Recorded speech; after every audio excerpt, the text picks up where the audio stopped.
राधे राधे मित्रों, आज की वीडियो में हम आपको एक अत्यंत महत्वपूर्ण कथा के माध्यम से बताएंगे कि मासिक धर्म के दौरान स्त्रियों को छूने से क्या होता है और मासिक धर्म के दौरान स्त्रियों को कौन कौन से कार्य भूलकर भी नहीं करने चाहिए।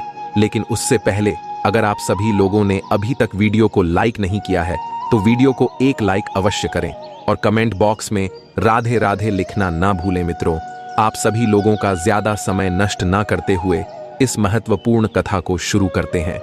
मित्रों, एक बार भगवान श्री कृष्ण जी द्वारिका में अपने स्वर्ण से सुसज्जित सिंहासन पर विराजमान थे। तभी अचानक से उनके पास देवी सत्यभामा पहुंच जाती हैं और वे बहुत ही चिंतित लग रही थीं। तब भगवान श्री कृष्ण जी देवी सत्यभामा से कहते हैं, हे देवी सत्यभामा, आज आप बहुत चिंतित लग रही हैं। क्या बात है, हमसे खुलकर बताएं। जिस बात को लेकर आप इतनी ज्यादा चिंतित लग रही हैं। भगवान श्री कृष्ण जी की बात सुनकर देवी सत्यभामा भगवान श्री कृष्ण जी से कहती हैं, हे प्रभु, आज मेरे मन में कुछ प्रश्नों ने अपना विकराल रूप धारण कर लिया है, जिनके उत्तर पाने के लिए मैं बहुत व्याकुल हो रही हूं। फिर भगवान श्री कृष्ण जी देवी सत्यभामा से कहते हैं, हे देवी सत्यभामा, आप निश्चिंत होकर अपने सभी प्रश्नों को पूछिए, हम आपको आपके सभी प्रश्नों के उत्तर अवश्य देंगे। तब देवी सत्यभामा भगवान श्री कृष्ण जी से कहती हैं, हे प्रभु, आज मेरे मन में यह विचित्र प्रश्न उठ रहा है कि मासिक धर्म के दौरान स्त्रियों को छूने से क्या होता है और मासिक धर्म के दौरान स्त्रियों को कौन कौन से कार्य भूलकर भी नहीं करने चाहिए। देवी सत्यभामा की बात सुनकर भगवान श्री कृष्ण जी देवी सत्यभामा से कहते हैं, हे देवी सत्यभामा, आज आपने सच में इस प्रश्न को पूछकर पूरी मानव जाति का उद्धार कर दिया है। लेकिन हम आपको आपके इन प्रश्नों के उत्तर देने से पहले आपको एक अत्यंत महत्वपूर्ण कथा सुनाना चाहते हैं। किंतु आपको इस कथा को शुरू से लेकर अंत तक पूरा सुनना होगा, क्योंकि कहते हैं ना कि अधजल गगरी छलकत जाए, उसी प्रकार से आधे अधूरे ज्ञान वाले मनुष्य के लिए उसका वह ज्ञान बहुत ही हानिकारक होता है। तब देवी सत्यभामा भगवान श्री कृष्ण जी से कहती हैं, हे माधव, मैं आपको विश्वास दिलाती हूं कि मैं इस कथा को शुरू से लेकर अंत तक पूरा अवश्य सुनूंगी और इस कथा का समस्त देवलोक में भी विख्यात करूंगी। मित्रों, भगवान श्री कृष्ण जी देवी सत्यभामा से कहते हैं, हे देवी सत्यभामा, किसी समय की बात है, किसी नगर में एक ब्राह्मण रहता था। वह बहुत ही धार्मिक प्रवृत्ति का था। वह प्रतिदिन सुबह उठकर ब्रह्मचर्य का पालन करते हुए तुलसी के पौधे पर जल चढ़ाता था और भगवान की पूजा अर्चना करने के बाद ही घर के सभी कार्यों को करता था। उसकी एक पुत्री थी, उसका नाम कांता था। वह देखने में बहुत ही सुंदर थी, इसलिए उसे अपने रूप सौंदर्य पर बहुत घमंड था और कांता कभी भी पूजा पाठ जैसे कार्यों को नहीं करती थी। यहां तक कि वह अपने माता पिता की बातों को भी नहीं मानती थी और अपनी मन मर्जी से कार्यों को करती थी। इसीलिए उसके माता पिता उससे बहुत ही परेशान रहते थे और जब कांता विवाह के योग्य हो गई तब उसके माता पिता ने उसका विवाह एक धनवान सेठ से कर दिया। फिर कांता अपने पति के साथ अच्छी तरह से रहने लगी। फिर एक दिन उसे अचानक से मासिक धर्म की पीड़ा होती है, लेकिन फिर उसने बिना कुछ सोचे समझे घर के लिए भोजन बनाती है और उसी दिन अपने पति के साथ संबंध बनाती है, जिससे उसका पति वहीं पर बेहोश होकर गिर जाता है। फिर वह बहुत जोर जोर से विलाप करने लगती है।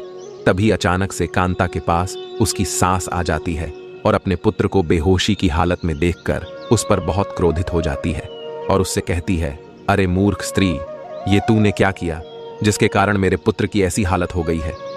तब कांता अपनी उस सास से कहती है, हे सासू माँ, मुझे बिल्कुल भी नहीं पता है कि इनको क्या हो गया है और मैंने यह बिल्कुल भी जानबूझकर नहीं किया है।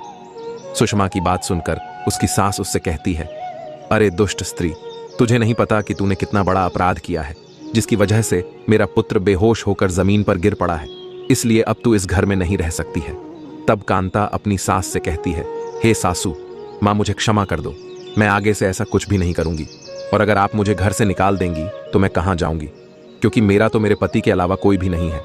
लेकिन उसकी सास कांता की एक भी बात नहीं सुनती है और उससे कहती है, अरे तू कहीं भी जाकर मर जा, लेकिन तू हमारे साथ इस घर में नहीं रह सकती है। कांता से इतना कहकर उसकी सास कांता को धक्के मारकर घर से निकाल देती है। लेकिन कांता अपनी सास से दरवाजे को बार बार खोलने के लिए कहती है और दरवाजे को खटखटाने लगती है, किंतु उसकी सास को कांता पर बिल्कुल भी दया नहीं आती है और वह दरवाजा नहीं खोलती है। मित्रों, भगवान श्री कृष्ण जी देवी सत्यभामा से कहते हैं, हे देवी सत्यभामा, फिर कांता थक हार कर वहां से अपने मायके की तरफ जाने लगती है। तभी अचानक से उसने देखा कि कई सारी स्त्रियां और पुरुष कहीं जा रहे हैं। तब कांता ने अपने सामने आ रही एक स्त्री को रोककर उससे कहती है कि अरे बहन, ये सभी कहां जा रहे हैं? तब वह स्त्री सुषमा से कहती है, हमारे नगर में एक साधु रहते हैं, वे सभी के दुख दर्द दूर कर देते हैं, इसलिए ये सभी उन्हीं के पास अपनी अपनी मनोकामनाएं लेकर जा रहे हैं। इतना कहकर वह स्त्री वहां से चली जाती है। फिर सुषमा भी उन लोगों के साथ जाने लगती है और उस साधु के पास पहुंच जाती है तो वह देखती है कि वह साधु अपनी कुटिया के समीप स्थित एक वृक्ष के नीचे बैठकर ध्यान साधना में लीन है। तब कांता उस साधु के पास पहुंचकर अपने दोनों हाथों को जोड़कर बैठ जाती है। उसके कुछ देर बाद वह साधु अपनी आंखें खोलता है। तब कांता उन्हें प्रणाम करते हुए विलाप करने लगती है। फिर वह साधु कांता से कहता है, हे पुत्री, तुम कौन हो और तुम विलाप क्यों कर रही हो? साधु की बात सुनकर कांता उससे कहती है, हे गुरुवर, मेरा नाम कांता है। फिर वह उस साधु को सारी बात बता देती है। तब वह साधु अपनी दोनों आंखें बंद कर लेता है और कांता के जीवन में घटित सभी घटनाओं का दृश्य देखकर कांता से कहता है, हे पुत्री, तुमने बहुत बड़ा पाप किया है जो तुमने मासिक धर्म के दौरान पति के साथ संबंध बनाया था, इसलिए आज तुम्हारी यह दशा हुई है। मासिक धर्म के दौरान कई बातों पर ध्यान देना चाहिए। साधु की ऐसी बात सुनकर कांता कुछ सोचने लगती है। उसके बाद उस साधु से कहती है, हे गुरुवर, आप मुझे यह बताने का कष्ट करें कि मासिक धर्म के दौरान स्त्रियों को छूने से क्या होता है और मासिक धर्म के दौरान स्त्रियों को कौन कौन से कार्य भूलकर भी नहीं करने चाहिए। तब वह साधु कांता से कहता है, हे पुत्री, ये तुमने बहुत ही महत्वपूर्ण प्रश्न किए हैं, लेकिन हम तुमको तुम्हारे इन सभी प्रश्नों के उत्तर देने से पहले तुमको एक अत्यंत महत्वपूर्ण कथा सुनाना चाहते हैं, जिसे तुम्हें ध्यान से शुरू से लेकर अंत तक पूरा अवश्य सुनना होगा। साधु की बात सुनकर कांता उनसे कहती है, हे गुरुवर, मैं आपको विश्वास दिलाती हूं कि मैं इस कथा को शुरू से लेकर अंत तक पूरा अवश्य सुनूंगी। फिर वह साधु कांता से कहता है, हे पुत्री, बहुत पहले की बात है। मध्य देश में एक अत्यंत शोभायमान नगर था। उस नगर में रामेश्वर नाम का एक पंडित रहता था। उसने समस्त वेदों उपनिषदों का ज्ञान प्राप्त कर रखा था। वह बहुत ही तेजवान और बुद्धिमान गुणवान तथा वह सदैव सत्य के मार्ग पर ही चलता था और उस नगर के सभी लोग भी उसका बहुत सम्मान करते थे। वह प्रतिदिन यज्ञ करता था और दान दक्षिणा के साथ साथ ईश्वर की पूजा पाठ भी किया करता था। उस पंडित के घर में बहुत सारे पशु थे और उसे पुत्र की भी प्राप्ति हो गई थी। उसकी पत्नी का नाम सुलोचना था। वह भी अत्यंत चरित्रवान, गुणवान तथा पतिव्रत स्त्री धर्म का पालन करने वाली एक पतिव्रता स्त्री थी। वह पंडित अपनी पत्नी और पुत्र के साथ अपने जीवन में बहुत ही हंसी खुशी से अपने जीवन का निर्वहन कर रहा था और ऐसे ही दिन बीत रहे थे। लेकिन एक दिन उस पंडित और उसकी पत्नी सुलोचना ने मिलकर अपने घर पर भगवान भोलेनाथ जी की पूजा रखी और सभी साधुओं को स्वयं जाकर निमंत्रण दिया। साथ ही नगर में निवास करने वाले सभी लोगों को उसने भगवान भोलेनाथ जी पूजा करने के लिए बुलाया। फिर उस पंडित की पत्नी सुलोचना अपने घर पर अनेक प्रकार का भोजन भी बनाती है और सभी को भोजन के लिए बुलाती है। उसके बाद पूजा के दिन आए हुए सभी साधुओं को आसन लगाकर बैठने के लिए कहा। उसके बाद उस पंडित ने सभी ब्राह्मणों का विधि पूर्वक पूजन किया और उन सभी का बड़े ही प्रेम भाव के साथ आदर सत्कार किया। फिर उन्हें आसन देकर प्रेम भाव के साथ बैठाकर भोजन करवाया। भोजन करने के बाद उन साधुओं को उनकी भूख से तृप्ति मिल गई। फिर उसने उन सभी साधुओं को एक एक वस्त्र दान करके विदा कर दिया। उसके बाद उस पंडित ने भगवान भोलेनाथ जी को स्मरण करते हुए सभी नगर के लोगों को भी बड़े ही प्रेम भाव से बिठाकर भोजन करवाया। फिर उन सभी को भी एक एक वस्त्र दान करके उन्हें विदा कर दिया। लेकिन जब वह पंडित अपने घर के दरवाजे के मुख्य द्वार के सामने पहुंचा तो उसने देखा कि उसके घर के सामने एक सुअर और एक कुतिया आपस में कुछ बात कर रहे हैं। जब उस पंडित ने उन दोनों की पूरी बात सुनी तो वह पंडित बड़े ही आश्चर्य में पड़ गया, क्योंकि वे दोनों उसके ही माता पिता थे जो अपने पिछले जन्म के कर्मों का फल भुगत रहे थे और इस जन्म में सुअर और कुतिया बन गए थे। तब वह पंडित अपने मन में सोचने लगता है कि ये दोनों तो साक्षात मेरे ही माता पिता हैं जो मेरे घर पर पशु बनकर आए हुए हैं, लेकिन किस कारण से इन्हें पशु का रूप मिला है और किस पाप के कारण मेरे माता पिता को इतना घृणित पशु का शरीर प्राप्त हुआ है। फिर उस पंडित ने सोचा कि मैं अब इनके उद्धार के लिए क्या करूं।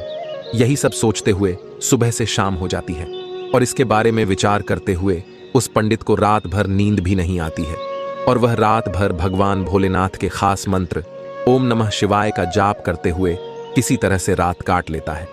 लेकिन सुबह उठने के बाद फिर से उसके मन में वही विचार उठने लगता है कि मैं अपने माता पिता की मुक्ति के लिए क्या करूं।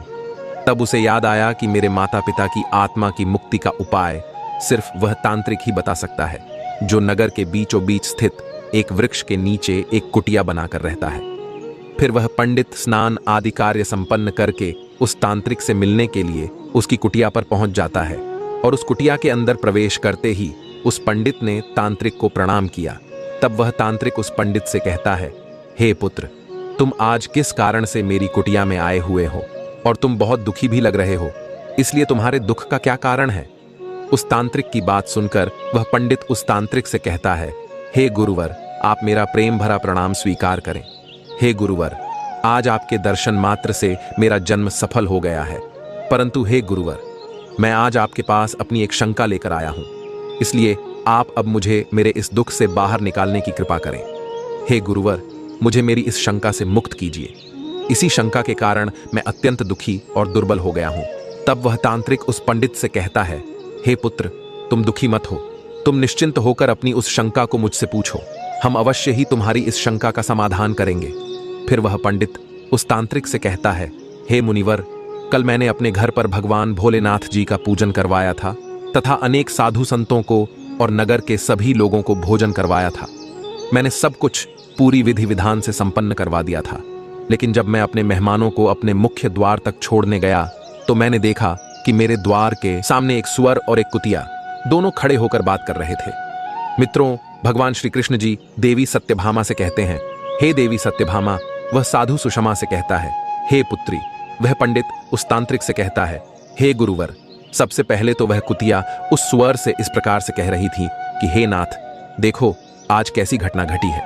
हमारे पुत्र के घर में साधु संतों के भोजन के लिए एक बर्तन में जो दूध रखा हुआ था, एक सांप ने उस दूध के बर्तन में अपना विष डाल दिया था, जिसे देखकर मैं बहुत चिंतित हो गई, क्योंकि उसी दूध से उन साधुओं के लिए खीर बनने वाली थी और अगर उस दूध से बनी हुई खीर को कोई भी साधु खा लेता तो उसकी तुरंत ही मृत्यु हो जाती।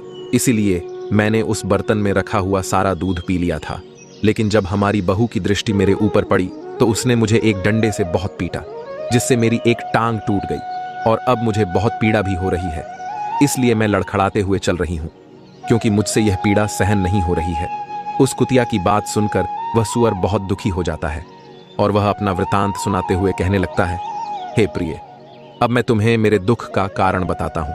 मैं पिछले जन्म में इस पंडित का पिता था और आज मेरे पुत्र ने सभी लोगों को भोजन करवाया, लेकिन इसने मुझे एक रोटी तक नहीं दी और न ही मुझे जल तक नहीं पिलाया। वह पंडित उस तांत्रिक से आगे कहता है, हे गुरुवर, इसी वजह से मैं अत्यंत दुखी हूँ। इस प्रकार से अपने माता पिता को एक कुतिया और सुअर के रूप में ऐसे बोलते हुए देखकर मुझे बड़ा दुख होता रहता है। इसलिए मुझे रात भर नींद भी नहीं आती है। हर समय मुझे बस यही चिंता सताती रहती है कि मैंने कभी कोई पाप नहीं किया, हमेशा धर्म के कार्य किए हैं, लेकिन फिर भी मेरे माता पिता को इतने कष्ट क्यों सहने पड़ रहे हैं। हे मुनिश्रेष्ठ, मेरी यही शंका है, इस कारण से मैं आज आपके पास आया हूं। तब वह तांत्रिक अपनी दोनों आंखों को बंद कर लेता है और उस पंडित के माता पिता के जीवन में घटित सभी घटनाओं का दृश्य देख लेता है। फिर उस पंडित से कहता है, हे पुत्र, तुम्हारे माता पिता ने पिछले जन्म में कई सारे पाप कर्म किए थे। उन्हीं पाप कर्मों के कारण आज तुम्हारे माता पिता की ऐसी दुर्दशा हुई है। तब वह पंडित उस तांत्रिक से कहने लगता है, हे गुरुदेव, कौन से पाप कारण मेरे माता पिता की ऐसी दुर्दशा हुई है? आप कृपया करके मुझे उसके बारे में विस्तार से बताने की कृपा करें। उस पंडित की बात सुनकर वह तांत्रिक उस पंडित से कहता है, हे पुत्र, तुम ध्यान से सुनो। वो तुमने देखा था, वह सुअर जो पिछले जन्म में तुम्हारे पिता थे, वे पिछले जन्म में रामनगर के एक श्रेष्ठ पंडित हुआ करते थे। उन्होंने एक दिन एकादशी का व्रत रखा था, लेकिन उन्होंने एकादशी के नियमों का पालन नहीं किया था और दोपहर में ही भोजन कर लिया था। एकादशी के व्रत के दिन तुम्हारे पिता ने दान धर्म भी नहीं किया था और उन्होंने द्वार पर आए हुए कुत्तों को कभी भी एक रोटी तक नहीं दी थी। तुम्हारे पिता ने अपने पितरों का श्राद्ध तर्पण भी विधि पूर्वक से नहीं किया था। साथ ही साथ तुम्हारे पिता ने पिछले जन्म में मासिक धर्म के दौरान ही तुम्हारी माता के साथ शारीरिक संबंध बनाया था, जिससे तुम्हारी माता के शरीर में निवास कर रही ब्रह्म हत्या निकलकर तुम्हारे पिता के शरीर में प्रवेश कर गई थी, इसलिए तुम्हारे पिता को इस जन्म में एक सुअर का जन्म मिला है। यह ब्रह्म हत्या वही है जिसे ब्रह्मा जी ने देवराज इंद्र के शरीर से निकालकर वृक्ष, जल, अग्नि और अप्सराओं को ग्रहण करने के लिए दी थी। और जब अप्सराओं ने इस ब्रह्म हत्या से बचने का उपाय पूछा था, तब ब्रह्मा जी ने अप्सराओं से कहा था कि जब कोई भी पुरुष मासिक धर्म के दौरान अपनी पत्नी के साथ संबंध बनाएगा या स्पर्श भी करेगा तो निश्चित ही उसके शरीर में यह ब्रह्म हत्या प्रवेश हो जाएगी। उसके बाद वह तांत्रिक उस पंडित से आगे कहता है, हे पुत्र, अब मैं तुम्हें तुम्हारी माता के बारे में बताता हूं, जो इस जन्म में एक कुतिया का जन्म लेकर दुख भर जीवन व्यतीत कर रही है। तो सुनो, तुम्हारी माता ने मासिक धर्म के दौरान भी भोजन बना लिया करती थी और मासिक धर्म के दौरान ही वे भगवान भोलेनाथ जी की पूजा अर्चना कर लेती थीं। साथ ही साथ मासिक धर्म के दौरान तुलसी के पौधे पर जल चढ़ा दिया करती थीं और मासिक धर्म के दौरान भी तुम्हारी माता भगवान भोलेनाथ जी को भोग लगाती थी। इसी पाप के कारण तुम्हारी माता को महापाप लगा और इस जन्म में कुतिया का जन्म मिला। मित्रों, भगवान श्री कृष्ण जी देवी सत्यभामा से कहते हैं, हे देवी सत्यभामा। वह साधु कांता से कहता है, हे पुत्री, चलो मैं अब तुम्हें बता देता हूं कि स्त्रियों को मासिक धर्म के दौरान कौन कौन से कार्य भूलकर भी नहीं करने चाहिए, तो इसे ध्यान से सुनो। मासिक धर्म के दौरान स्त्रियां 3 से 7 दिनों के लिए अपवित्र हो जाती है। पहला, मासिक धर्म के दौरान स्त्री को पूजा पाठ नहीं करना चाहिए। दूसरा, मासिक धर्म के दौरान स्त्रियों को भूलकर भी अपने बाल नहीं धोने चाहिए, क्योंकि ऐसा करने वाली स्त्रियों के पतियों की आयु में वृद्धि हो जाती है। लेकिन अगर कोई स्त्री मासिक धर्म के दौरान अपने बाल धोती है तो उसके पति की आयु कम हो जाती है। तीसरा, मासिक धर्म के दौरान स्त्रियों को भूलकर भी पेड़ पौधों को स्पर्श नहीं करना चाहिए। चौथा, मासिक धर्म के दौरान स्त्रियों को पति के साथ संबंध नहीं बनाना चाहिए। वह साधु सुषमा से आगे कहता है, हे पुत्री, जो भी पुरुष मासिक धर्म के दौरान अपनी पत्नी के साथ संबंध बनाता है उसे ब्रह्म हत्या का पाप लगता है, और जो भी पुरुष मासिक धर्म के दौरान अपनी स्त्री के वस्त्रों को भी स्पर्श करता है तो भी उसे घोर पाप लगता है, क्योंकि मासिक धर्म के दौरान स्त्रियों के शरीर में 3 से 7 दिनों तक ब्रह्म हत्या का पाप निवास करती है और 7वें दिन ही वह स्त्री स्नान करके पवित्र हो जाती है। 7वें दिन स्नान करने के बाद स्त्री को अपने पति का मुख ही देखना चाहिए, बाकी किसी पुरुष का मुख नहीं देखना चाहिए। लेकिन अगर पति समीप ना हो तो सूर्य देव के दर्शन कर लेना चाहिए। मित्रों, भगवान श्री कृष्ण जी देवी सत्यभामा से कहते हैं, हे देवी सत्यभामा, अब तो आपको आपके सभी प्रश्नों के उत्तर मिल ही गए होंगे। तब देवी सत्यभामा भगवान श्री कृष्ण जी से कहती हैं, हे प्रभु, आज आपने मुझे इस कथा के माध्यम से बहुत ही महत्वपूर्ण ज्ञान दिया है और आपने मुझे मेरे सभी प्रश्नों के उत्तर भी दे दिए हैं। इसलिए मैं आपको विश्वास दिलाती हूं कि मैं इस कथा का समस्त देवलोक में भी विख्यात करूंगी। मित्रों, आप सभी लोगों को यह कथा कैसी लगी हमें कमेंट बॉक्स में अवश्य बताइएगा, और अगर आप सभी लोगों को यह कथा अच्छी लगी हो तो वीडियो को एक लाइक अवश्य करें। आप सभी लोग हमारे चैनल पर नए आए हैं तो ऐसी ही ज्ञानवर्धक कथाओं के लिए आप सभी लोग हमारे चैनल को भी सब्सक्राइब करें और सभी वीडियो की नोटिफिकेशन के लिए नोटिफिकेशन बेल को भी दबाएं, जिससे आपको सभी वीडियो की नोटिफिकेशन सबसे पहले मिल सके। साथ ही साथ कमेंट बॉक्स में राधे राधे लिखना ना भूलें। मित्रों, वीडियो को यहां तक देखने के लिए आप सभी लोगों का दिल से